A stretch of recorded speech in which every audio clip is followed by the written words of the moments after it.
Hello, I'm Dr. Joe Arminio, and this is my channel, America Resurgent. In this video, I will show how Federal Reserve monetary policy is fueling a military budget crisis that directly harms U.S., Israeli, and allied Arab forces in the Iran war. Usurious Fed policies are driving unnecessary high casualties and operational shortfalls. Ending the Fed is no longer mainly an economic imperative, but also a national security one. Whether you support the Iran conflict or not, this video reveals how deep monetary policy reform could save lives and valuable assets. Watch to the end, because I'm going to make an actionable proposal to replace the Fed with a far superior monetary system. The rest of this video divides into 4 parts. So what's coming next is part 2. And I'm going to show that we have been in recession.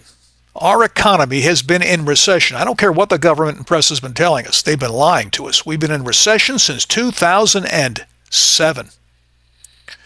I'm going to back that up with hard, shocking data.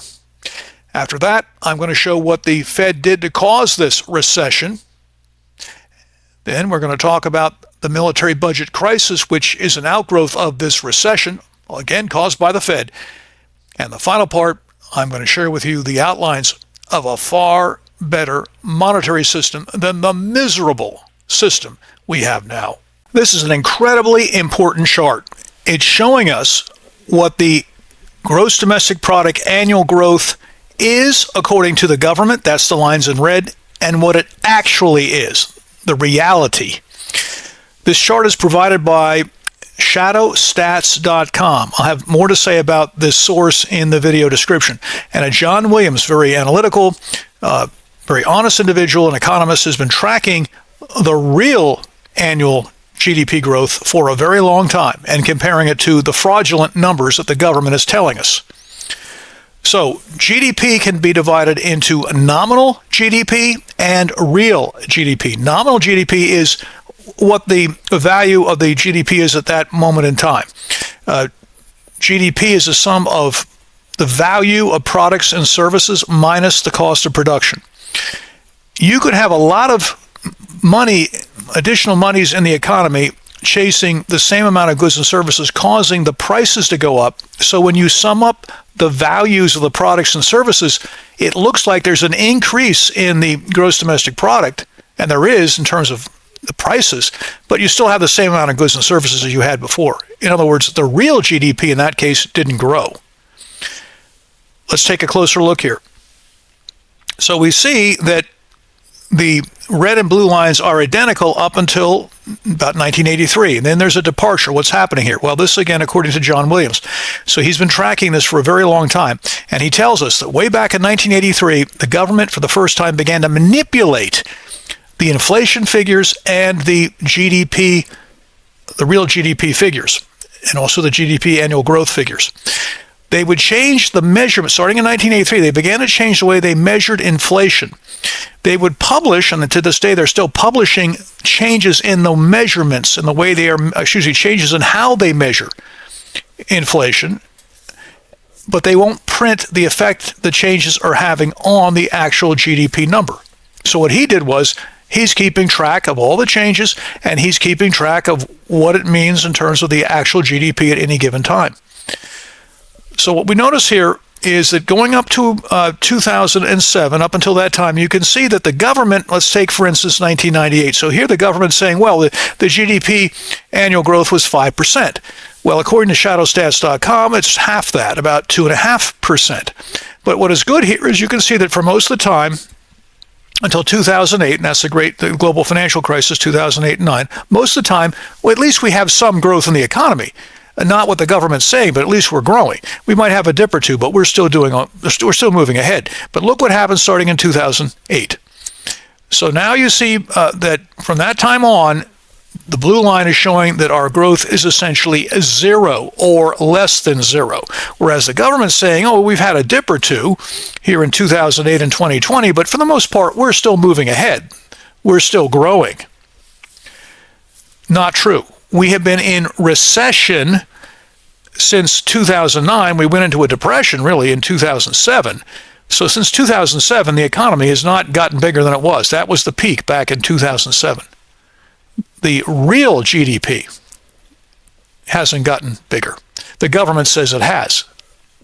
They're not telling us the truth. Now, what is the implications? Well, the implications of what I'm saying to you, that we've been in recession for 17 years, the implications are staggering. Why? Because, for one thing, the population is much bigger now, 2026, than it was back in 2009, and yet we still have the same economic pie. We have the same products and services to go around to everybody, and we also have to maintain an adequate defense. Well, since 2009, other countries have gotten stronger relative to the United States. Industry is spreading. So, yet your economic pie is still the same size.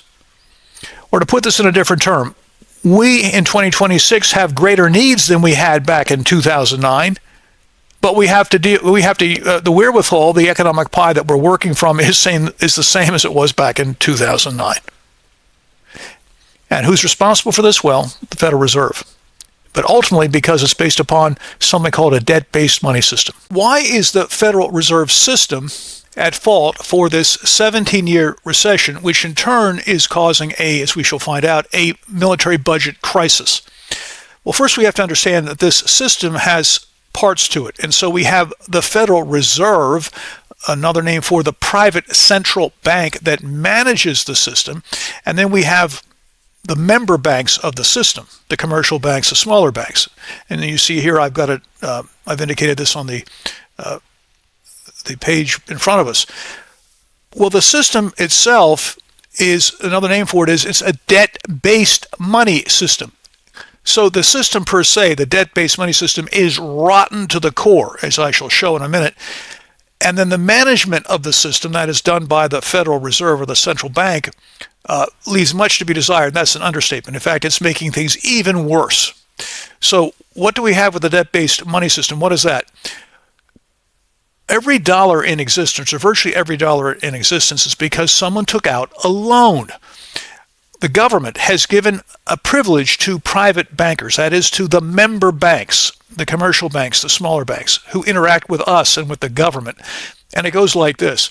We get our loan from a private bank. The government gets its loan from a private bank. That private bank has the privilege, has the franchise, to create the principal for the loan out of nothing.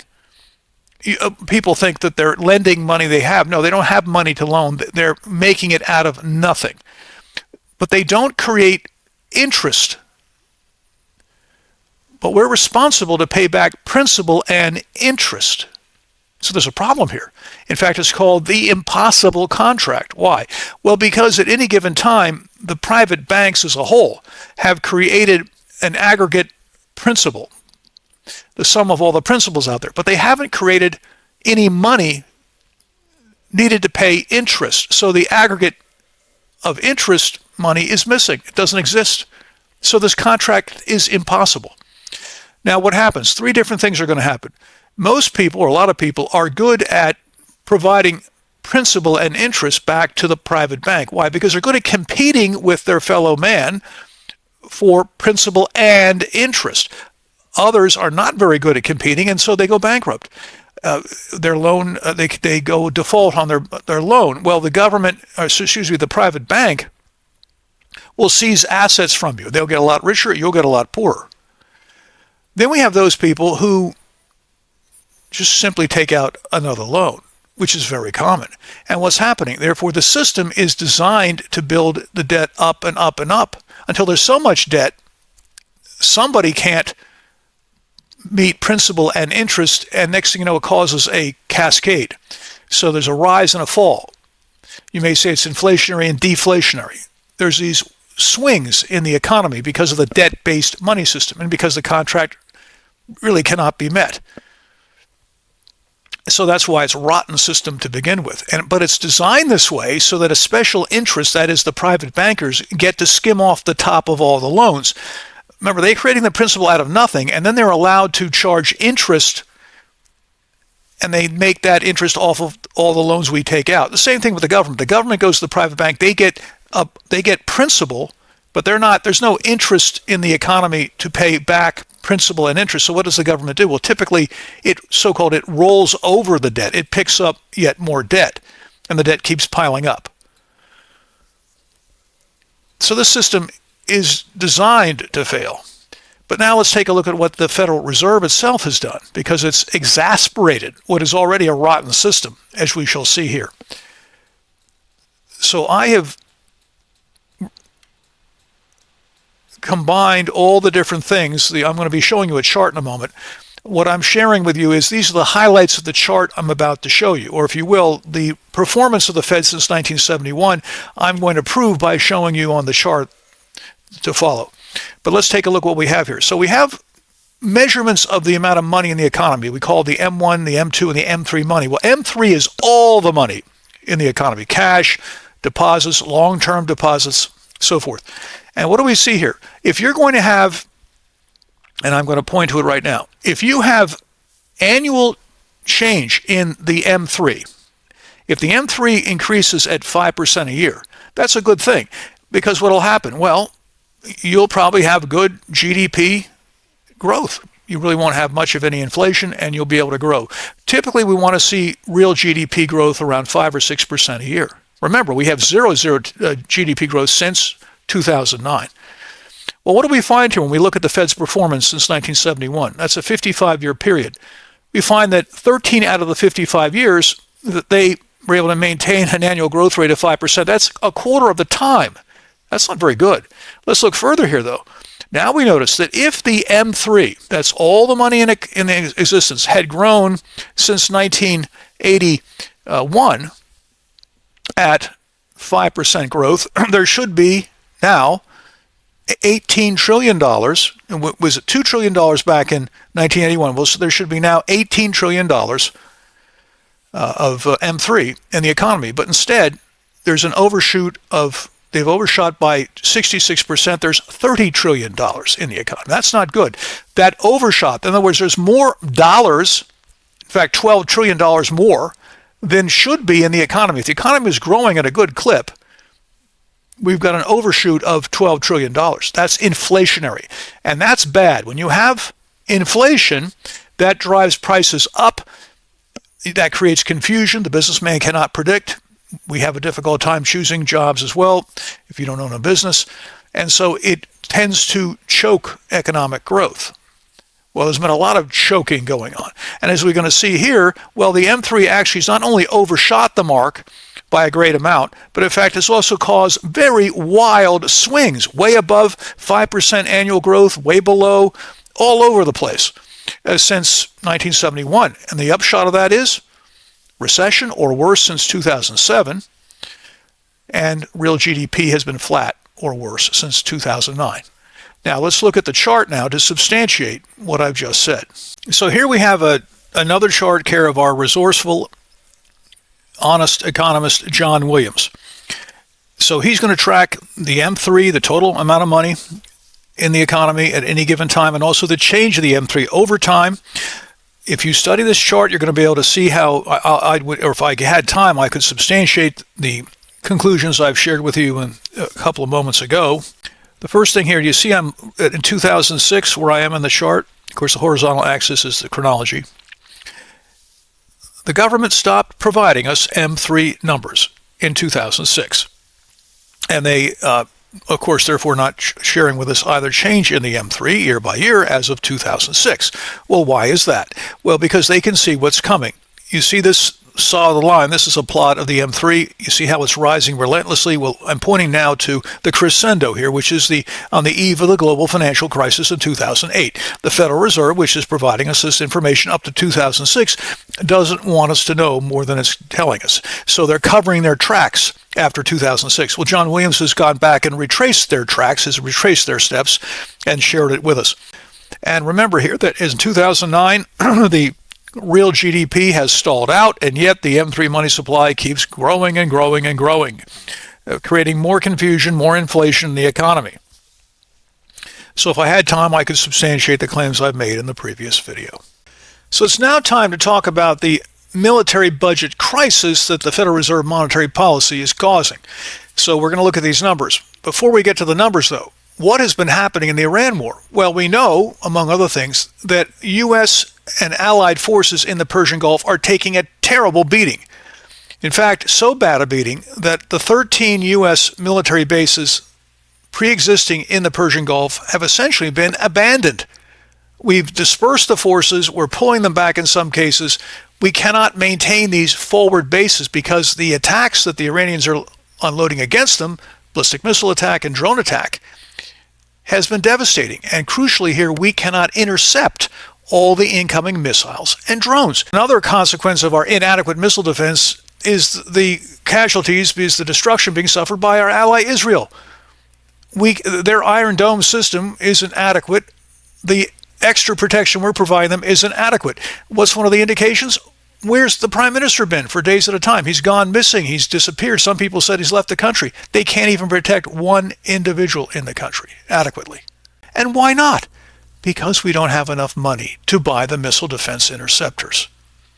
That's the military budget crisis I'm talking about. So that's the short of it. Now I'm going to give you the actual numbers here to see why this is the way it is.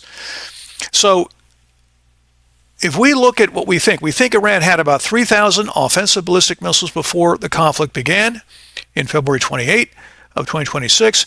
To knock out the 3,000, we needed 6,000 roughly missile defense interceptors.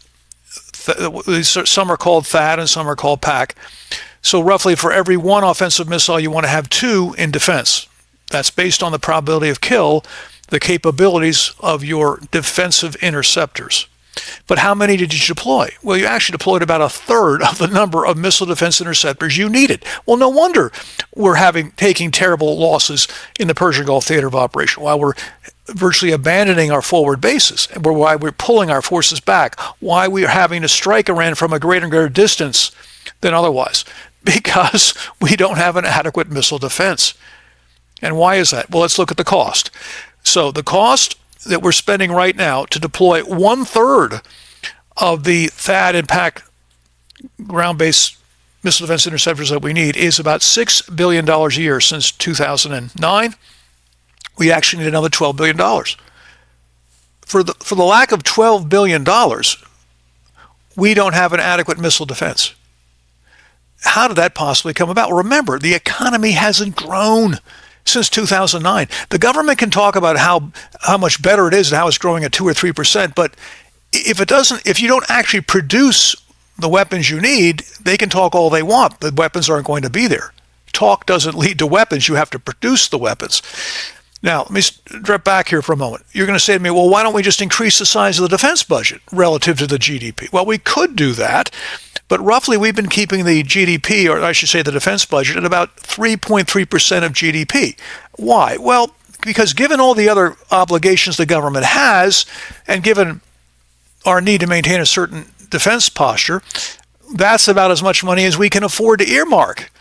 Oh, then you're going to come back and say, well, very well, then why didn't you spend more money on missile defenses? Why did you spend it on something else within the defense budget? Well, that's another fair objection, but you got to remember, our armed forces have to do a lot of things. They don't just have to intercept incoming ballistic missiles. We have to be able to deploy aircraft and ships and soldiers, and we have to deploy them all over the world, and we have to provide logistical support. All this takes money. And so the Joint Chiefs of Staff and the Secretary of Defense have to think this through and have to allocate certain amount of monies in the defense budget to this mission, to that force, to this other force, dispersed in different locations. And so when they look at everything, they say, well, we've got so many things we've got to do, so many obligations, we can only afford to spend, as I've shown you here, about $6 billion a year on THAAD and PAC defenses that we can deploy into the Persian Gulf. What we needed was another $12 billion per year spent given to the defense budget, but it's missing because the economy hasn't grown. So what would it have taken to be able to afford an adequate missile defense deployment in the Persian Gulf in this phase of the Iran war? Well, if the economy had grown at 1/2 of 1% a year, that would have been enough. But it hasn't. It's not grown or even lost ground. That's our problem. Now, I should also mention, I haven't said anything about the drones Drones are far less expensive than missiles. Counter drones are also very cheap relative to offensive missiles and missile defense interceptors. What about that? I don't think we need to go into that, except to say, and this is very embarrassing, frankly, to have to say, when you're talking about drones, you're talking several hundred millions of dollars, maybe $1 billion. We can't even afford that. We can't even afford a few $100 billion more than we're spending to maintain an adequate counter drone force. No, we can't. We're stretched so thin. Had the economy grown at some decent pace, at the pace we're told it had grown, and had it grown at 2 or 3%, as the government says, we could have easily afforded an adequate counter-drone defense and adequate counter-missile defense. But we don't have the weapons because we're not able to produce the weapons because the economy's not growing, and we can blame this crisis, this budgetary crisis, on the Federal Reserve's management of the economy, and ultimately we can blame it on our debt-based money system. So how do we clean up the mess that the Federal Reserve has created, and that, for that matter, that is baked into the cake, that is part of a debt-based money system? Well, my response would be get rid of all of it. Get rid of the manager and get rid of the debt-based money system. The short answer is then you do the very opposite of what you have now. So is there a term for this? Well, yes, some call this Main Street banking, which gives you a clue. The decision-making is down at the local level, where the common man, you and I, exist, not over there in Wall Street, New York, Washington, D.C. There's another term for this. It's called public banking. I'm a conservative. I'm in favor of it. Now, I can hear some of my conservative colleagues wondering, how do we dare let the government take care of our money? My response is, we let the government take care of our safety. They manage our military forces, our police. They can handle banking. So how does this work? So you're still going to take out loans. We need to borrow to get ahead. But you're going to go to the government bank, not to the private bank, for your principal. Now, you still have to pay back principal and interest. But the government is going to spend into the economy, in effect, the interest owed. So they're going to keep track of all the principal in existence, the aggregate principal that exists in the economy at any time, and they're going to then sum up the aggregate interest that is owed, and that amount of money they're going to spend into the economy. We're going to get rid of the impossible contract. This is a doable contract. Has Main Street or public banking been tried out before? Oh, yes, it has, and there are many precedents, and they're very, very good precedents. The state of North Dakota, since 1919, for one thing, has been applying a version of this quite successfully. Other versions were applied in early American history, even the Continental Congress, colonial America, medieval Europe, quite successful. What are the benefits of public banking? Tremendous benefits. No inflation, very low taxes, very low interest rates, real GDP growth of the likes we haven't seen since between World War II and 1971. In fact, probably even better growth, because it'll be sustained and high. And I could go on. There are other benefits as well. Why haven't I heard about public banking? Well, because the owners of the private central bank don't want you to know about it. And they paid a lot of money to a lot of think tanks and a lot of economists, individuals, to get you off the scent. Well, I'm going to go into this topic in much greater detail in another video. The same one, I'll be looking at the M3 money supply. In the meantime, I suggest you look at my most recent book, The Fed's Endgame, Handing America Over to the Globalists and How to Stop It, available on Amazon. And in the video description, I'm going to share with you the equipment I've used to make this video, and also point you toward John Williams and shadowstats.com, give you more information about him. Well, let's work together to elevate the discourse. Hopefully this Iran war is waking up a lot of people, and the upshot is we're going to get to the bottom of things, which means we're going to get to monetary policy.